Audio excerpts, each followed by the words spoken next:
Hey everyone, this is your Amit sir, and I welcome you all in the revision class for the coming Term 1 examinations.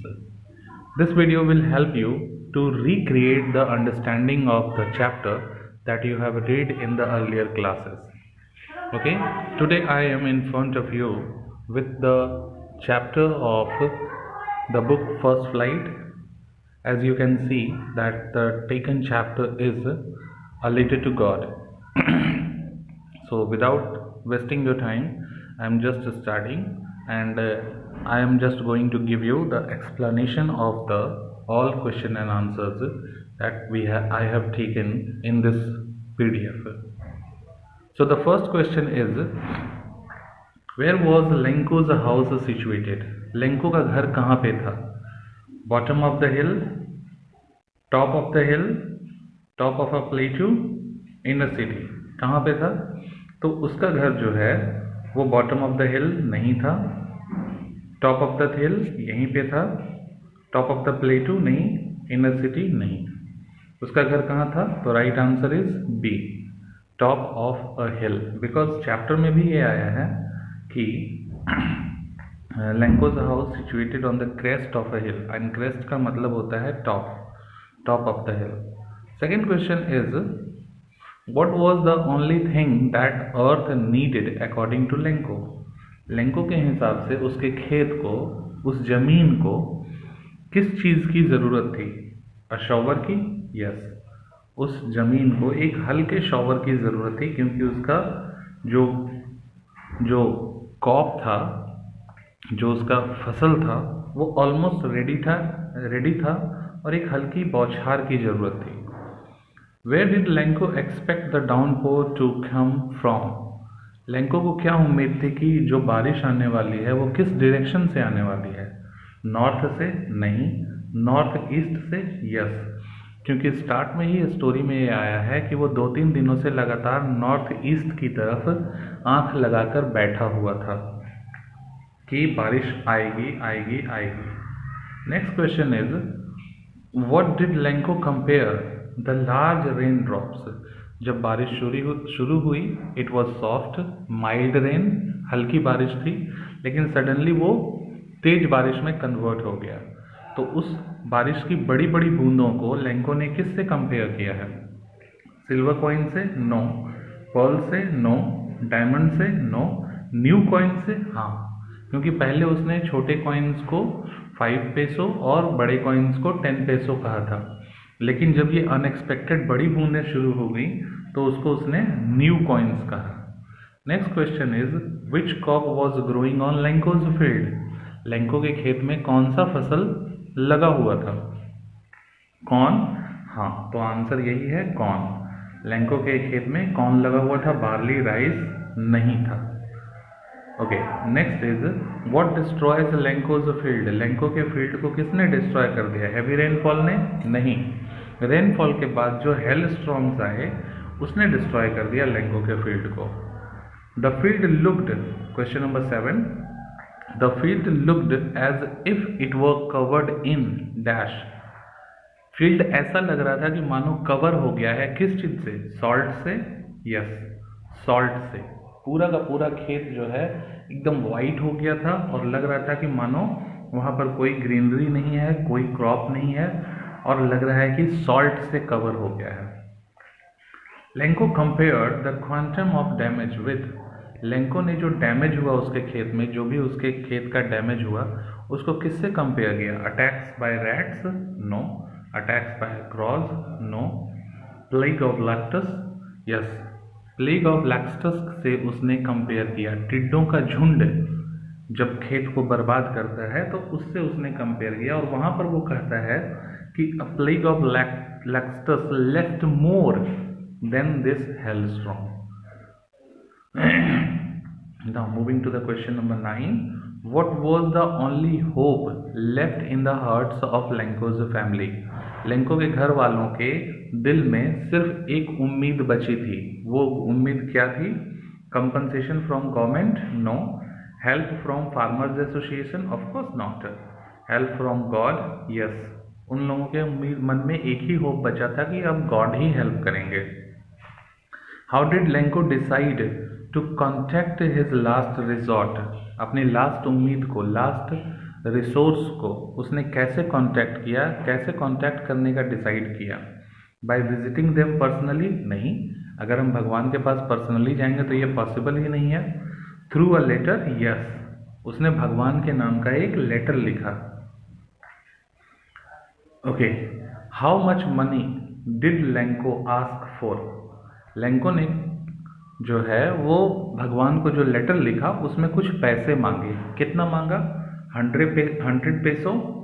Yes, 100 peso का उसने demand किया।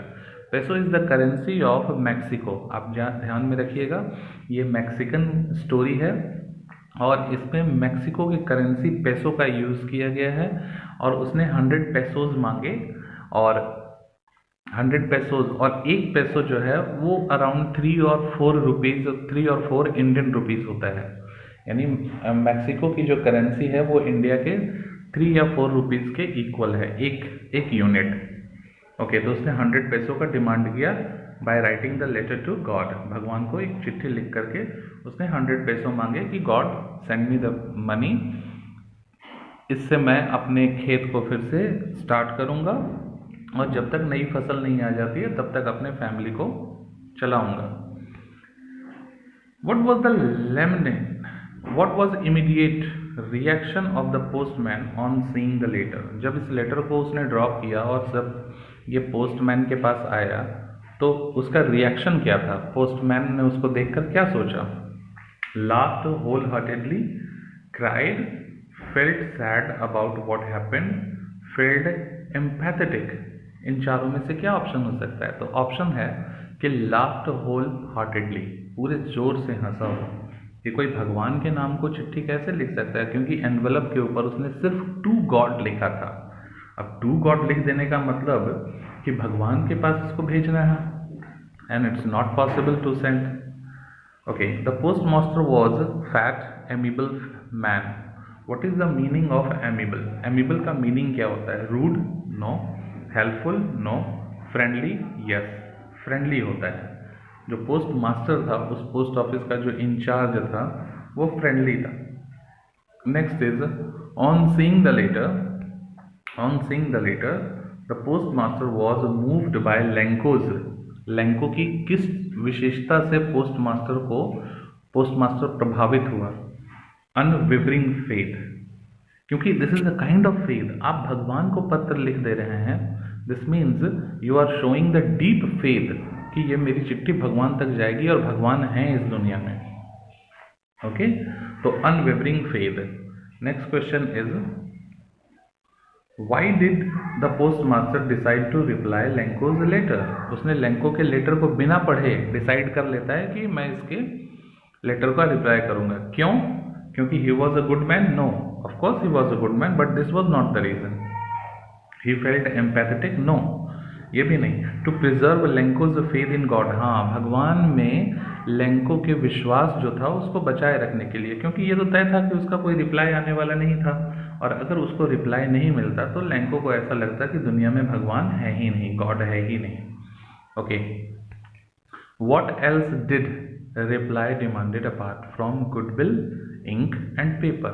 बिना letter को खोले postmaster ने तो decide कर लिया था कि मुझे रिप्लाई करना है, लेकिन उस लेटर का रिप्लाई में एक्चुअली में जो है वो पढ़ने के बाद सिर्फ गुडविल, एक अच्छी इच्छा, इंक और पेपर से रिप्लाई होने वाला नहीं था। तो क्या चाहिए था उसके लिए? मनी। ठीक है, मनी की ज़रूरत थी उस लेटर का रिप्लाई करने के लिए, क्योंकि actually in that letter money was demanded, 100 peso was demanded. How much money? तब उसके बाद क्या होता है कि पोस्ट मास्टर कलेक्ट करता है as a act of charity अपने सारे एम्प्लॉयज़ से, अपने सारे कलीग्स से वो पैसों को कलेक्ट करता है। और कितने पैसे वो कलेक्ट कर पाता है? तो यही है question number 17। How much money was the post master able to arrange? Arrange कितना कर पाता है वो? 100 पेसो? नहीं। नील? नहीं, वो कुछ पैसा अरेंज करता है। 1000 पेसो? तो 1000 पेसो तो डिमांड ही नहीं किया गया है, तो उतना अरेंज करने की ज़रूरत ही नहीं है। 70 पेसो वो अरेंज कर पाता है। पोस्ट मास्टर 70 पैसों अरेंज कर पाता है. Now moving to the question number 18. What did the post master feel on experiencing Lencho's receive the letter. Post master क्या फील करता है कि लेंको इस लेटर को रिसीव करके किस प्रकार का एक्सपीरियंस, किस प्रकार का एक्सप्रेशन शो करेगा.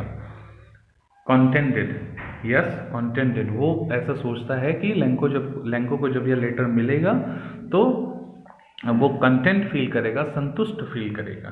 Okay, next one is why was Lanco not surprised on seeing money in the envelope. Envelope में जो लेंको को मनी मिलता है 70 पैसों, उसको देख करके वो सरप्राइज क्यों नहीं होता है. He was too sad to acknowledge it. वो उसको एक्नॉलेज नहीं करना चाहता है, नहीं. He had unwavering faith in God. उसको बहुत ज़्यादा भगवान में विश्वास था, इसलिए जो है उसको सरप्राइज नहीं होता है. And he was thinking that the reply will come, कि भाई मेरा तो जवाब आएगा ही और पैसे आएंगे ही. वो इतना कॉन्फिडेंट था. Okay, next question is how did he feel when he counted the money. जब वो पैसों को गिनता है तो वो कैसा फील करता है. ग्रेटफुल? नो, क्योंकि उसको लगता है कि भाई गॉड जो है वो मेरे गार्जियन है, तो वो मेरी हेल्प करेंगे ही, तो वो तो ऑलरेडी ग्रेटफुल है. लेकिन जब वो पैसों को गिनता है तब वो ग्रेटफुल नहीं होता है, जॉयफुल भी नहीं होता है, क्योंकि उसको लगता है कि this is the duty of God to save us. हम लोगों को बचाने की ड्यूटी किसकी है भाई? भगवान की है. That's it. रिलाइव्ड ना, ये भी नहीं. एंग्री हो जाता है. क्यों एंग्री हो जाता है? क्योंकि डिमांड किया गया था 100 पैसों का, लेकिन मिला उसको कितना? 70 पैसों. तो कितना नहीं मिला? 30 पैसों. And he had calculated all the things. अपनी ज़रूरत के हिसाब से ही उसने डिमांड किया था, इसलिए जब उसको 70 पैसों मिलता है तो वो गुस्सा हो जाता है. Next question is what did Lencho think of the post office employees. वो पोस्ट ऑफिस के एम्प्लॉयज के बारे में क्या सोचता है? Bunch of crooks. Of course वो बंच ऑफ क्रुक्स समझता है कि ये जो पोस्ट ऑफिस के लोग हैं ये लोग चोर हैं, ठग हैं, धोखेबाज हैं, क्योंकि गॉड तो मिस्टेक कर नहीं सकता है. गॉड हैड सेंट हिम 100 पैसों, लेकिन इन लोगों ने 30 पैसों रख लिया और 70 पैसों ही इनको दिया, क्योंकि गॉड के खजाने में तो कोई कमी नहीं है, उनके पास तो बहुत सारा पैसा है, और जो 70 भेज सकता है वो 100 नहीं भेजेगा. तो उसको लगता है कि God couldn't do any mistake. These people of the post office has taken the rest money. So these people are bunch of crooks. ये people जो हैं पोस्ट ऑफिस के, post master, postman and the other employees, they are crooks, they are ठग. वो लोग ठग हैं. Okay students, hope आप लोगों को अच्छा लग रहा होगा. Next, what did Lencho ask for in his second letter. Lencho ने अपने दूसरे लेटर में क्या मांगा? ठीक है, more money? No. Remaining amount and not sent it by mail. या this is the right answer. बचा हुआ 30 पैसों, लेकिन मेल के थ्रू नहीं, पोस्ट ऑफिस के थ्रू नहीं. क्यों? क्योंकि उसको लगता है कि पोस्ट ऑफिस के लोग जो हैं वो चोर हैं, वो पैसे नहीं देते हैं पूरा. जबकि देखो यही आयरनी है बच्चों, कि जिन लोगों ने उसका हेल्प किया उसी को वह ठग समझ रहा है, उसी को वह चोर समझ रहा है. Okay, moving to the next question. We are almost at the end. What is the irony in the lesson. अभी मैंने आयरनी के बारे में बताया कि जिन लोगों ने उसको हेल्प किया उसी को वह चोर समझ रहा है. Lencho was sad after the hail storm. No, this is not the irony. Post master laughed at the Lencho but he still helped arrange money for him. No, this is not the irony. Lenko blamed the post office employees who in fact helped him. This is the irony. जब एक contradiction हो, जब एकदम opposite thinking हो, तो that will be called irony. उसको irony कहा जाएगा. सो लेंको ने उन लोगों को ब्लेम किया जिसने एक्चुअली उन लोगों को उसकी मदद की थी. Okay, next question is what type of conflict does the chapter highlight. इस चैप्टर में कौन सा कॉन्फ्लिक्ट दिखाई देता है? Conflict between human nature and humans, conflict among humans, conflict among God and nature, both 1 and 2. ये 1 और 2 दोनों. ऑफ कोर्स ये दोनों दिखाई देता है। Conflict between nature and humans, nature में कॉन्फ्लिक्ट है कैसे भाई, उम्मीद थी एक हल्की बारिश थी, बारिश की और आ गया पूरा हेल स्टॉर्म। ह्यूमंस में भी कॉन्फ्लिक्ट है, ह्यूमंस में कैसे कॉन्फ्लिक्ट है, पहले हंसते हैं और फिर उसके बाद उसी की हेल्प करने के लिए रेडी हो जाते हैं। तो both A and B both. Okay, next question is, that is the last question, who is the author of the lesson a letter to God. इस कहानी के ऑथर कौन है, and this is the last question of the today's video. G.L. Francis, J.K. Rowling, William Shakespeare, Ronald Dahl, ये आपको खुद पता करना है कि who is the author of the lesson. Okay students, this is the explanation of a letter to God. Hope आप लोगों को समझ में आया होगा। आगे आप किस चैप्टर का किस तरह का एक्सप्लेनेशन देखना चाहते हो, आप मुझे कमेंट बॉक्स में कमेंट करके बताओ। And don't forget to subscribe the channel and hit the bell icon. Bell icon को आप हिट करोगे तो मैं जितने भी नई वीडियोस को अपलोड करूँगा आपको वो लिंक मिलते रहेंगे। Okay, so hope you have understood all. This is enough from my side in today. Hope आप लोगों का अ लेटर टू गॉड का क्लैरिटी हो गया होगा। Thank you.